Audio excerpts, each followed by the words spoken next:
ইতে মাশাআল্লাহ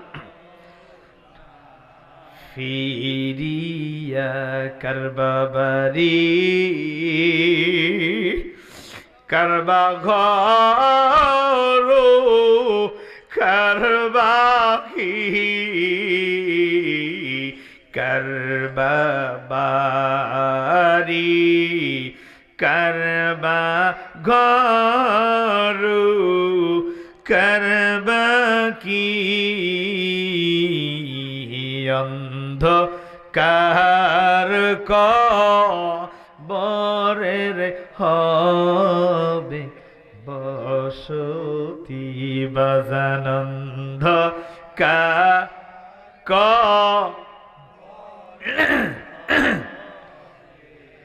বসতি বলেন কবরেরই হালত যদি মানুষ দেখিত কবরেরই হালত যদি মানুষ দেখিত রিহিসা রিয়ারে পাগল হইত বলেন ঘরবা রিয়ারে পাগল হইত সাপে কাটবে গুরজ মারবে হাইরে হায় আল্লাহু আকবার বলেন সাপে কাটবে গুরজ মারবে হাইরে হায়াগো নোজা লায়ার দিবে খুলি যায় বলে না গো নোজা লায়ার দিবে খুলি যায় ঠিক কিনা বলে এই জন্য বাবারা ভয়ান আমার এই পৃথিবীর জমিন আসলেই থাকার জায়গা না সবাই আমরা চলে যাব বাজান অন্ধকার কবরে একদিন আমাদের মরণ ঘন্টা বেজে যাবে বন্ধু গো ও মুসলিমাবাদের যুবক ভাইরা যুবতী বোনেরা তোমরা কি দেখো নাই তোমাদের বয়সের 16 বছর 18 বছরের কোন যুবকের মৃত্যু কি দেখো নাই তোমার বয়সের তোমার বান্ধবী ও যুবতী বোন তোমার বান্ধবীর কোন মৃত্যু কি তুমি দেখো নাই 14 বছরের মেয়েরা কবরে যায় 18 বছরের মেয়েরা কবরে গেল 10 বছরের বাচ্চা কবরে গেল 10 বছর নয় 2 বছরের বাচ্চাও কবরে যায় 1 বছরের বাচ্চাও কবরে যায় একদিনের বাচ্চাও কবরে গেছে আমরা দেখছি বাজান কথা বলেন ঠিক কিনা শুধু একদিনের বাচ্চা নয় মায়ের গর্ভের বাচ্চাও কবরে যাইতে দেখেছি কথা বলেন ঠিক কিনা আমার মধুরচর এলাকায় গুণী মাস্টার একজন নাম এই গুণী মাস্টারের বাড়ির পাশের এক মহিলা বাড়িতে বিল্ডিং এই যে গেল 15 দিন পর্যন্ত হয় নাই আমি একদিন জোহরের নামাজের সময় ওই রাস্তা দিয়ে যখন আসতেছিলাম দেখি বাড়ির সামনে অনেক ভিড় দেখা যায় অনেক মানুষের সমাগম আমি গাড়িটা স্লো করে যাইতে লাগলাম আর আমি গ্লাস নামায়া জিজ্ঞেস করতে লাগলাম কি হলো হঠাৎ করে রাস্তার ভিতরে এত মানুষের ভিড় কেন আমারে বলে হুজুর আপনি কি জানেন না আমি বললাম কি জানবো ওটা তো আমার মহল্লার মধ্যেই পড়েছে মধুরচরে আমাকে বলে হুজুর আপনি কি জানেন না এই যে বিল্ডিংওয়ালা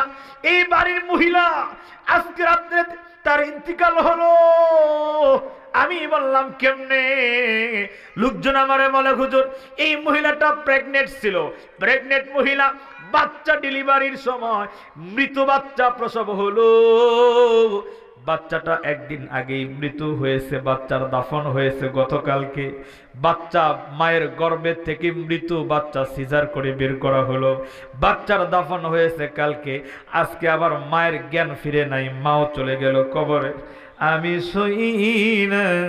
আশ্চর্য হইলাম এই কারণে, কারণ আমি ওই রাস্তা দিয়ে সব সময় প্রতিদিন 2-3 বার আমার বাড়ি থেকে মসজিদে যাই আর আসি। ওই বিল্ডিং এর কাজ শুরু থেকে আমি শেষ পর্যন্ত দেখেছি। আহারে ওই মহিলার না জানি কত কাজ ওই বিল্ডিং এর ভিতরে, তার হাতের স্পর্শ এমন কোনো জায়গা নাই ওই বিল্ডিং এর ভিতরে, এমন কোনো জায়গা নাই যেই জায়গার ভিতরে মহিলার হাতের স্পর্শ নাই। নিজের বাড়ি মাটি কেটে কেটে ঘরের ভিতরে ঢুকায়। নিজের বাড়ি কত মিস্ত্রি কাজের পরে কত মোটর দিয়ে পানি দিছে, ওই মহিলা বোঝে বাড়িটা কমপ্লিট হতে দেরি হবে, আমার বাড়ি হবে কবরে। আহারে আল্লাহর বান্দি কবরে চলে গেল, বিল্ডিংটা এখনো পড়ে রইল। এই যে সন্তান সহ মা গেল, আরো 2টা সন্তান তার আছে। একটা সন্তানের বয়স 3 বছর, আর একটা সন্তানের বছর হলো 5 বছর, 5.5 বছর। এই 2টা সন্তান রাইখা একটা সন্তান সাথে করে নিয়ে কবরে চলে গেল বাজান। এরকম মৃত্যুর খবর কি মুসলিমাবাদ এলাকার মানুষ আপনারা জানেন না? এরকম মরণ কি মানুষের হতে পারে না? কোন আশায় কেন গুনার দিকে দৌড়াও? ও যুবতী মন, ও যুবক ভাইরা আমার, কেমন করে গুনার দিকে তুমি দৌড়াও? মোবাইলে গুনাহ করো, হাঁটতে গেলে গুনাহ করো, নজরে নজরে তুমি গুনাহ করো, কান দিয়া তুমি গুনাহ করলা, জবানে গুনাহ করলা, হাত দিয়ে গুনাহ করলা, পা দিয়ে গুনাহ করলা, গুনায় জর্জরিত হয়ে গেলা। কবরের কথা কি মনে পড়ে না? ওই কবর যেখানে যাওয়ার পরে হবে খবর, কোন দিন যেন মালাকুল মাউত আমাদের সামনে দাঁড়ায়া যায়। মরণ থেকে পালাইবার জায়গা বাজার নাই, মরণ থেকে কেউ বাঁচতে পারে নাই, আমি আপনিও বাঁচতে পারবো না। আমার আল্লাহ তাআলা কোরআনের মধ্যে বলতেছেন, মরবা বান্দা, তুমি কিন্তু মরবা। কাইফা তাকফুরুনা বিল্লাহি ওয়া কুনতুম আমওয়াতা ফাআহইয়াকুম সুম্মা ইউমীতুকুম সুম্মা ইহয়ীকুম সুম্মা ইলাইহি তুরজাউন। আমার আল্লাহ কয়, কেমন করে নাফরমানি করো, কেমন করে অস্বীকার করো রে বান্দা। তোমার জীবনে কি এমন একটা সময় এসেছিল না দুনিয়ার কেউ তোমারে চিনতো না, জানতো না, তুমি ছিলা মৃত্যু? আজ থেকে 100 বছর আগে চলে যান বাজান, এই ময়দানে আপনারা যারা আছেন গো, 100 বছর আগে আমরা কেউ কিন্তু দুনিয়ায় ছিলাম না। কথা বলেন ঠিক কিনা? 100 বছর আগে তার মানে আমাদের কোনো পরিচয় দুস্থ হিসেবে উল্লেখযোগ্য আমরা ছিলাম না, কেউ ছিলাম না, দুনিয়ার কেউ আমাদের চিনে না, দুনিয়ার কেউ আমাদের জানে না। আমার আল্লাহ কয় ফাহইয়াকুম, আমি আল্লাহ তোমাদের জীবন দিলাম। আল্লাহ কয় আমি তোমাদেরকে জীবন দিলাম, আমি আল্লাহ তোমাদেরকে বানাইলাম। মনে করো না জীবন দিছি বিধাই দুনিয়ায় তুমি রয়ে যাইবা, তোমার চিরস্থায়ী হায়াত হয়ে যাবে, এটা তুমি ভেবো না। আমার আল্লাহ ডাক দিয়া কয়, বান্দারে আমি যেমন তোমারে জীবন দিছি, সুম্মা ইউমীতুকুম, এমন করে মরণ তোমারে দেব, তুমি একদিন মরে যাইবা, আমি আল্লাহ তোমার একদিন মরণ দিয়া দিব রে বান্দা। মরে যাওয়ার পরে শেষ হয়ে যাবে বান্দা এমন নয়, মরে যাওয়ার পরে শেষ এমন কোনদিন হবে না। আমার আল্লাহ কয়, মরণের পরে তোমার দুনিয়ার মানুষগুলো মাটির নিচে পুঁতে রাখবে, তোমার হয়ে যাবে কবর, যেখানে যাওয়ার পরে হবে তোমাদের সবার খবর। আল্লাহ কয়, বান্দারে সুম্মা ইউমীতুকুম সুম্মা ইহয়ীকুম, এরপরে আবার জীবিত করব আমি আল্লাহ, আবার তোমাকে রূহ দিয়া দেব, আবার তোমাকে জীবিত করব, তুমি জীবিত হইবা, সুম্মা ইলাইহি তুরজাউন। আমার আল্লাহ ডাক দিয়া বলে, বান্দা অবশ্যই অবশ্যই আমি আল্লাহর কাছে ধরে আসতে হবে রে বান্দা, একদিন আমি আল্লাহর আদালতে দাঁড় হতে হবে। বলেন ও মুসলিমাবাদ গ্রামের সিঙ্গারের বাবারা ভাইয়ারা, বলেন তো একদিন হাসর হবে, একদিন কিয়ামত হবে কি হবে না? কথা বলেন। ওই কিয়ামতের ময়দানে হাসরের জমিনে আমাদের সবাইকে দাঁড় হওয়া লাগবে কি লাগবে না? কথা বলেন। আমরা সবাই আল্লাহর সামনে দাঁড়াবো। ওই হাসরের দিনের কথাটা কেন ভুলে গেলেন বাবারা, কেন ভুলে গেলেন? এমন একটা ময়দান হবে গো, এমন একটা হাসরের ময়দান হবে গো যেই ময়দানে মা সন্তানকে চিনবে না, সন্তান মাকে চিনবে না, ভাই ভাইকে চিনবে না, বন্ধু বন্ধুকে চিনবে না, হাসরের ময়দান আমার আল্লাহ সাজাবে এমন সুন্দর করে, ওই আসমানের সূর্যটাকে আমার আল্লাহ ডাক দিয়ে এত কাছে নিয়ে আসবে। বন্ধু গো, মাত্র মাথার আধা হাত উপরে সূর্য থাকবে, আধা হাত উপরে। এত সূর্যের তাপ হবে বাজান, তাপ হবে সূর্যের গরমে। গুনাহগার মানুষগুলোর মাথার মগজগুলো টকবক টকবক করে গলবে, মগজগুলো গলে গলে জমিনের ভিতরে পড়তে থাকবে। বন্ধু গো, ওই দিন সূর্যের তাপে জমিনটা তামা হয়ে যাবে, তামা হয়ে যাবে। তামা এরকম গরম, তার মানে নিচেও গরম, উপরেও গরম, মাঝখানে থাকবে আল্লাহর বান্দারা। গুনাহগার মানুষের জন্য কষ্ট হবে বাজান, কষ্ট হবে, এত কষ্ট হবে। ওই দিন আল্লাহর বান্দা সব ভুলে যাবে।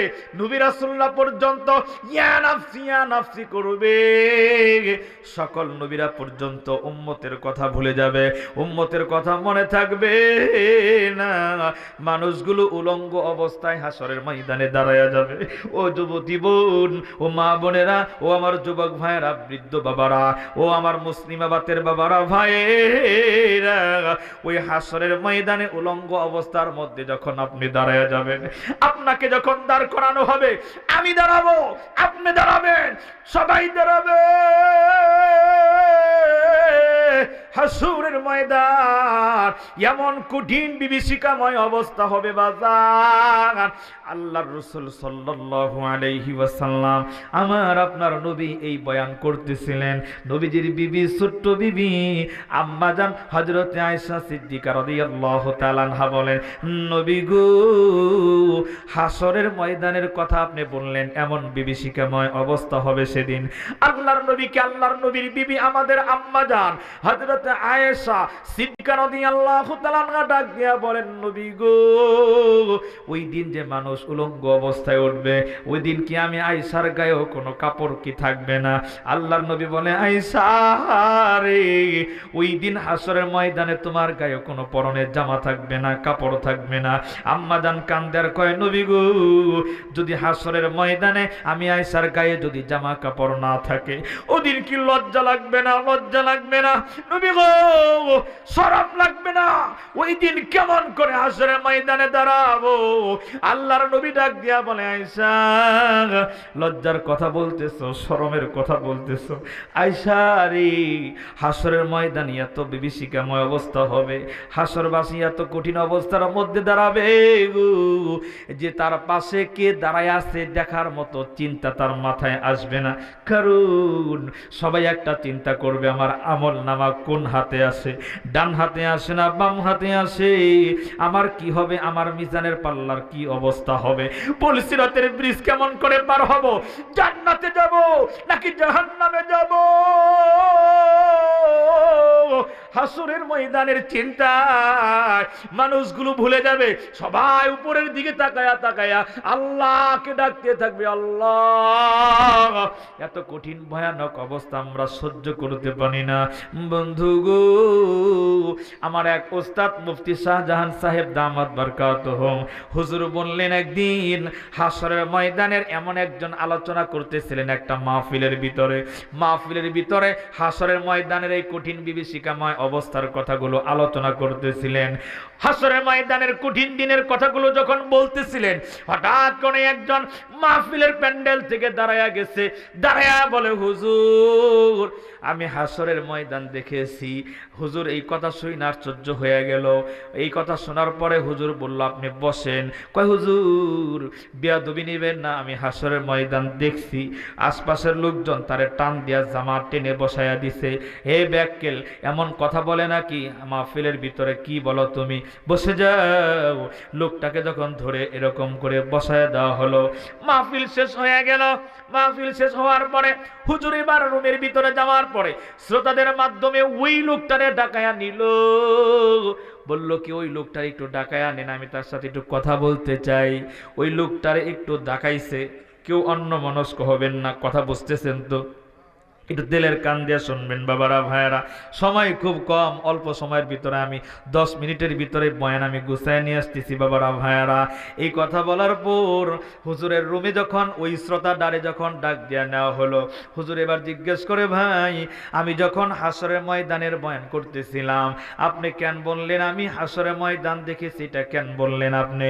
কিয়ামত তো এখনো হয় নাই, হাসরের ময়দান এখনো তো কায়েম হয় নাই, কেমন করে আপনি দেখলেন? এই কথা বলার পরে এবার ওই লোকটা চোখের পানি ছেড়ে কান্দে, ডাক দিয়া বলে, হুজুর বেয়াদবি নিবেন না, যদি আপনি অনুমতি আমারে দেন আমার জীবনে ঘটে যাওয়া একটা ঘটনা বলতে চাই। এবার হুজুর বললেন, ঠিক আছে, আপনার জীবনে এমন কি ঘটনা আছে যেটা হাসরের ময়দানের সাথে মিল হয়ে গেল? এবার ওই লোকটা বলে, হুজুর তাহলে একটু সময় দেন আমি বলি। এবার লোকটা বলে, হুজুর আমার বাড়ি ছিল নদী মাতৃক এলাকায়, একেবারে নদীর কাছাকাছি ছিল আমার বাড়ি, নদীর কাছাকাছি আমার বাড়ি ছিল হুজুর। একদিন হঠাৎ বিকেল বেলা আমার বাড়িতে আমার বিবি আর আমি আর আমার একটা ছোট্ট বাচ্চা ছিল, মাত্র 4-5 বছর বয়স। এই বাচ্চাটা আমার জীবনে বড় আদরের সন্তান ছিল, আর আমার বিবিটাও আমার অনেক ভালোবাসার ছিল।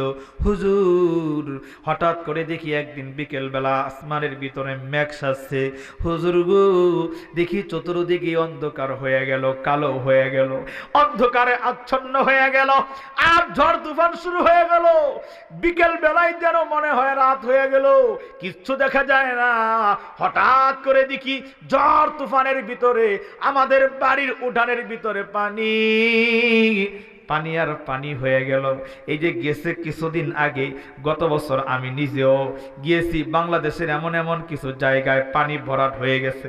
হঠাৎ ওই ভারতের বাঁধ ছেড়ে দিয়েছিল, পানিগুলো এসে অনেক মানুষের ঘর ডুবাইয়া দিয়েছে, অনেক মানুষের একতলা ভবন পানির নিচে চলে গেছে। ভিডিওগুলো আপনারা দেখেছেন, কথা বলেন ঠিক কিনা? ওই আল্লাহর বান্দা কান্দার কয়, হুজুর আমার বাড়ির উঠানে দেখি পানি, জলোচ্ছ্বাসের কারণে ওই নদীর পানিগুলি আমার বাড়ির মধ্যে উঠে গেল। এবার দেখি আমার বাড়ির পানিগুলো আস্তে আস্তে ঘরের ভিতরে ঢুকতে লাগলো, তার মানে পানিটা উপরের দিকে উঠতে লাগলো। হুজুর গো আমার বিবি অনেক ভয় পাইতে লাগলো, আমার ছেলেটাও ভয় পাইতে লাগলো। কেউ অন্যমনস্ক হবেন না, একটু হৃদয়ের কানটা লাগান বাবারা ভাইয়ারা। দেখেন চোখ দিয়ে এক ফোঁটা পানি বের হয়নি, হতে পারে এক ফোঁটা চোখের পানি আপনাকে জাহান্নামের আগুন থেকে বাঁচাইয়া দিবে। আল্লাহর নবী বলেন, মাম্বাকা মিন খাশিয়াতিল্লাহি হারামাল্লাহু তিলকাল আইনা আলান নার। আল্লাহর নবী বলে, যারা দুনিয়ার জমিনে থাকতে যারা আল্লাহর ভয়ে কান্দে, যারা জাহান্নামের ভয়ে কান্দে, ওই কান্দই না চোখগুলা রে আমার আল্লাহ জাহান্নামে পুরাবে না, ওই কান্দই না চোখগুলা রে জাহান্নামে দিবে না। বন্ধু গো হুজুর বলে, আমার বিবি ভয় পাইতে লাগলো, ঘরের ভিতরে পানি ঢুকলো, ঢুকতে ঢুকতে পানিগুলি দেখি আস্তে আস্তে উপরে উঠতে উঠতে এমন হয়ে গেল ঘরের ভিতরে দাঁড়ায়া থাকা যায় না, তার মানে আমাদের গলা বরাবর পানি হয়ে গেল। এবার ওই লোকটা কান্দে, হুজুর আমি আমার বিবি আমার সন্তানরে নিয়ে ঘর থেকে বেরিয়ে গেলাম। ঘর থেকে যখন বেরিয়ে গেলাম হুজুর, এবার ঘরের চালের মধ্যে উঠলাম, ঘরের চালের উপরে উঠে গেলাম। এবার খেয়াল করে দেখলাম ঝড় তুফান শুরু হয়েছে, উপর থেকে বৃষ্টির পানি পড়ে আর প্রচন্ড বাতাস। আমরা সহ্য করতে পারতেছিলাম না, কিন্তু পানিটা দেখি আস্তে আস্তে উপরের দিকে উঠতে লাগলো। হুজুর পানি উঠতে উঠতে আমাদের পুরা ঘরটাই পানির নিচে চলে গেল। আমরা চালের মধ্যে বসাছিলাম, হুজুর গো এবার দেখি পানি আর উপরে উঠতে লাগলো। তখন মনে করলাম এই ঘরের চালেও থাকা যাবে না, ঘরের চালের ভিতরও থাকার কায়দা নাই। তখন আমরা ঘরের চাল থেকে নেমে গেলাম, আমার বাড়ির আঙ্গিনায় একটা নারিকেল গাছ ছিল, এই নারিকেল গাছটা বেয়ে বেয়ে উপরের দিকে উঠতে লাগলাম।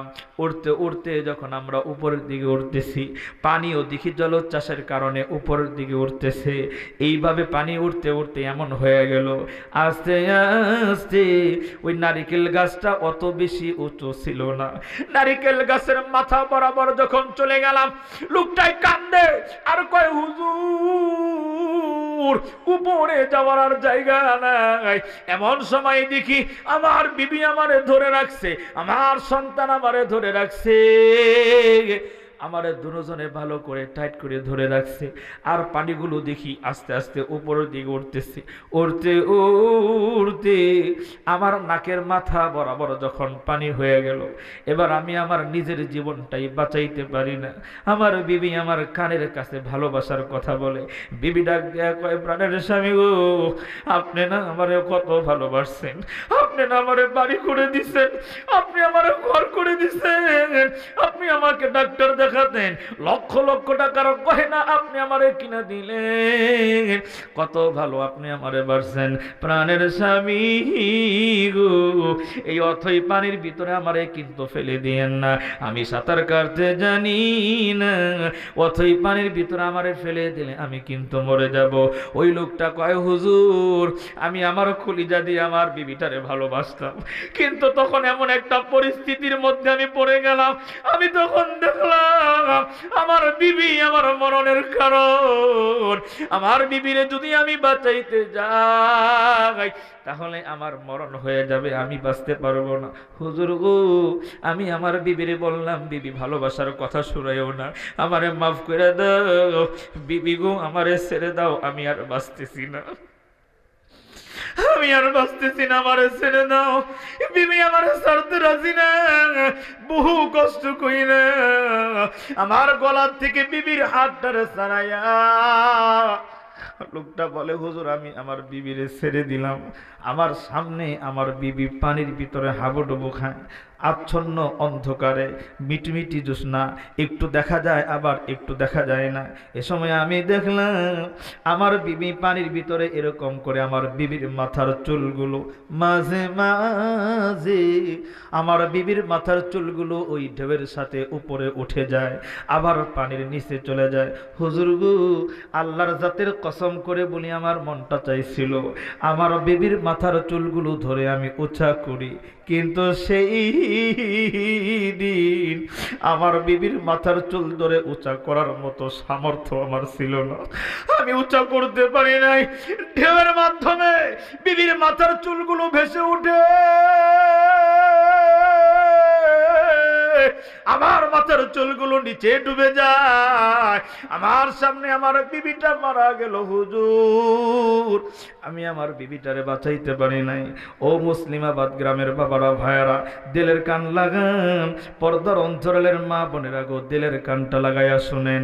এবার ওই লোকটা কান্দে, ডাক দিয়া কয়, হুজুর আমার সামনে আমার বিবি যখন মারা গেল, এবার আমার 4-5 বছরের বয়সের বাচ্চাটা আমার এই থুতনির নিচ দিয়া দুই হাতটা দিয়া ভালো করে গলাটারে টাইট করে জড়ায়া ধরছে, ধইরা কয়, বাবা আমার মারে তুমি মেরে ফেললা, পানির ভিতরে মারে ফেলে দিলা, আমারে কিন্তু বাবা তুমি মেরো না। এই ছোট্ট বাচ্চা ছেলেটা বাবারে কান দেয়ার বলে, কানের কাছে মুখটা লাগাইয়া কয়, বাবা গো তুমি না আমারে কত ভালোবাসো, কত ভালোবাসো, আমি না তোমারে কিছু বললে পাগল হয়ে যাও।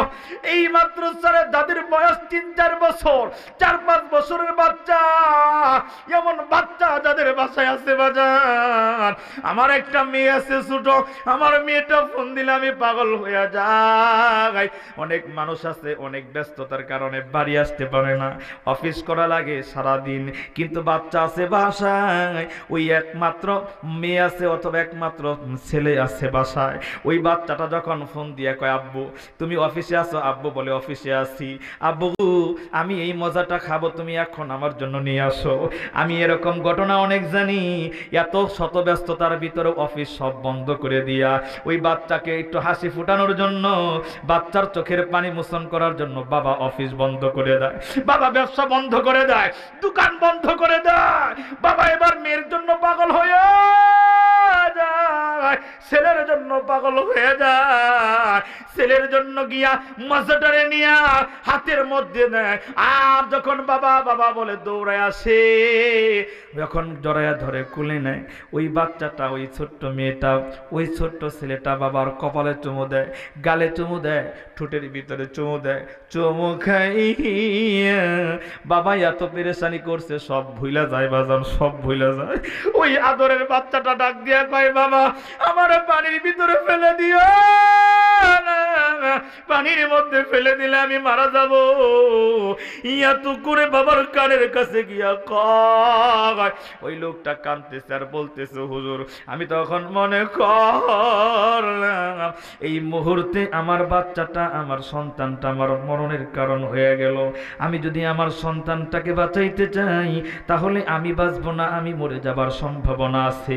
এই জন্য আমি আমার ছেলের ভালোবাসার কথাগুলি অপেক্ষা করলাম, আমি আমার সন্তানের ভালোবাসার কথা শুনলাম না, আমি আমার ছেলেকে এইরকম করে বারবার ছাড়াইতে চাইলাম।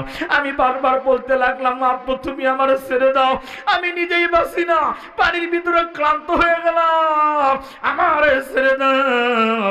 বারবার আমি বলি, কিন্তু আমার ছেলে ছাড়ে না, আমার এই গলার নিচ দিয়া ভালো করে টাইট করে ধরে রাখছে।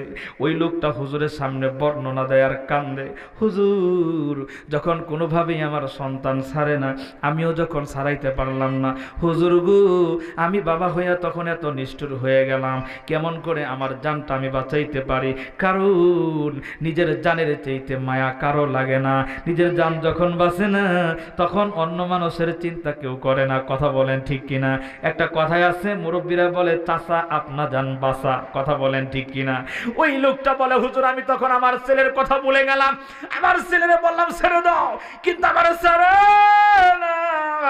এক পর্যায়ে আমার মুখের নিচ দিয়া আমার সন্তান যখন হাত দিয়ে ভালো করে ধরেছে, আমি আমার ছেলের এই হাতের এই অংশের ভিতরে আমি একটা কামড় বসাইলাম। আমি যখন কামড় বসাইয়া দিলাম, মনে করছিলাম আস্তে করে কামড় দিলে কামড়ের ব্যথার কারণে ছেলে আমারে ছেড়ে দিবে, কিন্তু ছেলে আমারে তো ছাড়ে না। আমি কামড় বসাইলাম, কামড়টা আস্তে আস্তে বাড়াইতে লাগলাম, পাওয়ার বাড়াইতে লাগলাম, বাড়াইতে বাড়াইতে আমার সন্তান আমারে ডাক দিয়া কয়, আব্বু গো আমারে তুমি এমন করে কামড় দিছো কেন?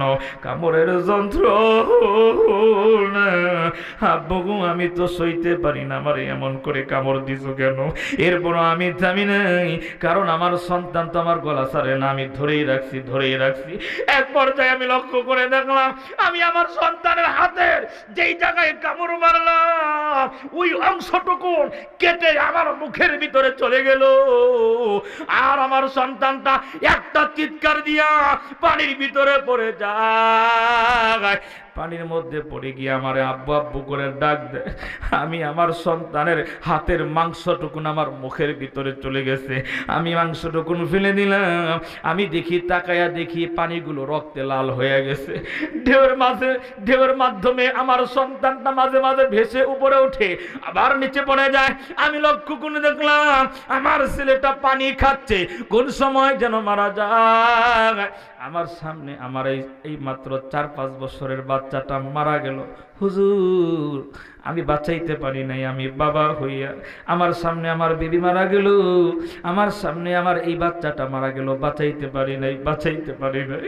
কিছুক্ষণ পরে যখন জ্বর থেমে গেল, পানি আস্তে আস্তে কমতে লাগলো, এই নদীর পানি আবার সব নদীতে চলে গেল, আবার জ্বর পড়ে গেল। আমি দৌড়াতে লাগলাম, পাগলের মতো দৌড়াতে লাগলাম। আরে আমার বিবির লাশটা কোথায়? আরে আমার সন্তানের লাশটা কোথায়? আমি দৌড়াতে দৌড়াতে পাগলের মতো খুঁজতে লাগলাম, খুঁজতে খুঁজতে দেখি আমার সন্তানের লাশটা আমি পাইলাম, আমার বিবির লাশটারে আমি পাইলাম। হুজুরের সামনে দাঁড়ায় কান্দে, হুজুর আমি আমার নিজের হাতে আমার বিবির লাশ দাফন করছি, আমার ছেলের লাশ দাফন করছি, ওই যে আমার ছেলে আমার বিবি মারা গেছে হুজুর। কত বছর হয়ে গেল এখনো ভুলতে পারি নাই। হুজুর গো, আমি যখন রাত্রেবেলা শুইতে যাই আমি এখনো বিয়ে করি নাই, কারণ আমি আমার বিবির কথা বলতে পারি না। আমি বিয়ে করি নাই, বিবির কথা বলতে পারি না। আমি শুইতে গেলে আমার বিবি আমারে অনেক ভালোবাসছে, আমার ভালোবাসার কথাগুলো মনে পড়ে যায়, আমি আমার বিবিরে বলতে পারি না। বালিশ দেখলে আমার বিবির কথা মনে পড়ে যায়। কত রাত আমি কেঁদে কেঁদে বালিশ ভিজাইলাম, আমার সন্তানের কথা মনে পড়ে যায়। আমার সামনে এইভাবে আমার বিবি মারা গেল, আমার ছেলে মারা গেল, আমি বাঁচাইতে পারলাম না। হুজুর গো, বেয়াদবি মাফ করবেন, এই জন্য আমি বলছি আমি কিয়ামত দেখছি। হুজুর, দুনিয়ায় যদি আমি এত নিষ্ঠুর হতে পারি, হাসরের ময়দানে মানুষ যে কতটা নিষ্ঠুর হবে এটা আমি দুনিয়া থেকে বুঝে গেলাম। হাসরের ময়দানে মানুষ যে কত নিষ্ঠুর হবে এটা আমি দুনিয়া থেকে টের পাইছি। হুজুর, টের পাইছি। হাসরের ময়দানে মানুষগুলো পাগল হয়ে যাবে। ও মুসলিমাবাদ গ্রামের বাবারা, ভাইরা গো, আমার আল্লাহ কোরআনের মধ্যে বলেন, ইয়াউমা ইয়াফিরুল মারউ মিন আখি ওয়া উম্মিহি ওয়া আবি ওয়া সাহিবাতিহি ওয়া বানি। আমার আল্লাহ ডাক দিয়া কয়, হাসরের জমিনে ভাই ভাইকে চিনবে না, বন্ধু বন্ধুকে চিনবে না, বাবা সন্তানকে চিনবে না, সন্তান বাবাকে চিনবে না, স্বামী স্ত্রী একজন আর একজনকে চিনবে না, কেউ কাউরে পরিচয় দিবে না, কেউ কাউরে পরিচয় দিবে না বাজান, কেউ কাউরে পরিচয় দিবে না, কারো পরিচয় কেউ দিবে না। আল্লাহ কয়, দুনিয়াতে সবচেয়ে 5 জনের সম্পর্ক বেশি কাছের, এই 5 জন মানুষ ইয়াউমা ইয়াফিরুল মারউ মিন আখি। আল্লাহ কয়, ভাই ভাইকে দেখে পালায়ান করবে, বন্ধু বন্ধুকে দেখে পালায়ান করবে। সবাই এরকম করে পালায়ান করে যখন সবাই দূরে চলে যাবে, আল্লাহ কয় ইয়াউমা ইয়াফিরুল মারউ মিন আখি, ভাই ভাইকে দেখে দূরে সরে যাবে। ওয়া উম্মিহি ওয়া আবি, বাবা মা সন্তানকে দেখে দূরে সরে যাবে। অসাহিবাতিহি ওয়া বানি, আমার আল্লাহ ডাক দিয়া কয়, স্বামী আর স্ত্রী একজন আর একজনকে দেখলে পালায়া যাবে, সন্তান মা বাপকে দেখলে পালায়া যাবে।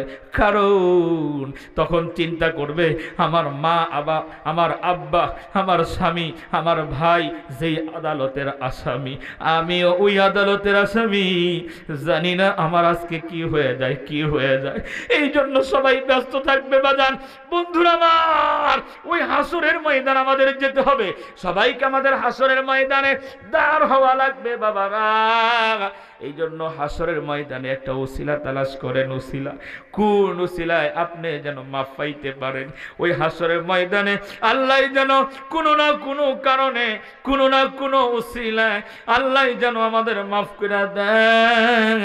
এই জন্য ভালো ভালো কিছু আমল করেন বাবা, ভালো ভালো কিছু নেক আমল করে যান।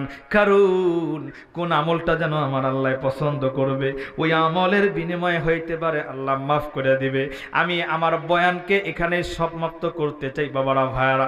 অনেক লম্বা আলোচনা, আবার ভবিষ্যতে কখনো আসলে বাকি কথাগুলো বলবো। যেটা বলতেছিলাম, তার মানে হাসরের ময়দানে আমাদের সবাইকে দাঁড় হতে হবে, কেউ কাউকে চিনবে না। ইয়া নাফসি ইয়া নাফসি করে করে মানুষগুলো কাঁদবে ওই হাসরের ময়দান। আল্লাহর কাছে যেন আমাদের কোনো না কোনো নেক আমল তুলে ধরতে পারি বাবারা।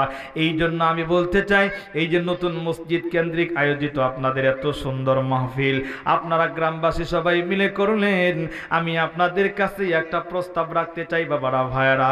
ওই হাসরের ময়দানে, কবরে, মিজানে, পুলসিরাতে আল্লাহর সামনে যেন বলতে পারেন, আল্লাহ আমার এই নেক আমল আছে, আমার এই নেক আমলের কারণে হলেও আল্লাহ আমারে মাফ করে দেন। এই জন্য কে আছেন মসজিদে, আল্লাহর ঘর, আল্লাহর ঘরে যদি কেউ দান করে তাহলে আমার আল্লাহ এত খুশি হয়ে যায়, এত খুশি হয়ে যায়। নবী বলেন, মাম্বানা লিল্লাহি মাসজিদান বানাল্লাহু লাহু বাইতান ফিল জান্নাহ। আল্লাহর নবী বলেন, যারা দুনিয়াতে মসজিদ বানায় আল্লাহ তাদের জন্য জান্নাতে ঘর বানায়। সুবহানাল্লাহ বলেন।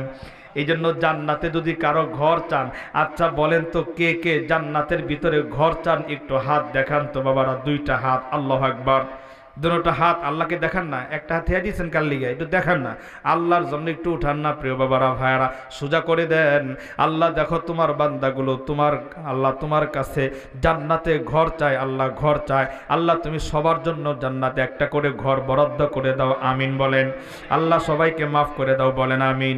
ইয়া আল্লাহ তোমার ভালোবাসায় এরা বসে রয়েছে, আল্লাহ কাউরে তুমি গুনাহ সহকারে কবরে নিও না, বলেন আমিন। এই জন্য সংক্ষিপ্ত সময়, একেবারে অল্প সময় কালেকশন করব। এই জন্য কি আছেন বাবারা, একজন মানুষ চাই কার যেন মা নাই, কার যেন বাবা নাই, দাদা দাদি নাই, কবরে গেছে বাবারা, মাত্র 20,000 টাকা এই মসজিদ আল্লাহর ঘরের জন্য। কি আছেন একজন মানুষ প্রথমে বলেন না হুজুর আমি 20,000 টাকা আল্লাহর ঘরের জন্য দেব। একজন পহেলা নাম্বারে আল্লাহর কোন বান্দা এরকম চান কপাইলা, আমি তার জন্য একটু দোয়া করব, উলামায়ে কেরামদের নিয়ে দোয়া করব, মুরব্বীদের নিয়ে দোয়া করব। আজকে বয়ানে আপনারা কেঁদেছেন, আমি নিজেও কেঁদেছি, এই কান্নাওয়ালা দোয়া আমার আল্লাহ অবশ্যই কবুল করবে। বন্ধুগো কে আছেন একটু বলেন না, এক নম্বরে 20,000 টাকা আজকের এই প্যান্ডেলের মধ্য থেকে, অথবা স্টেজের মধ্য থেকে, অথবা এই গ্রামের গণ্যমান্য যারা আছেন, কি নাম এই উনি না,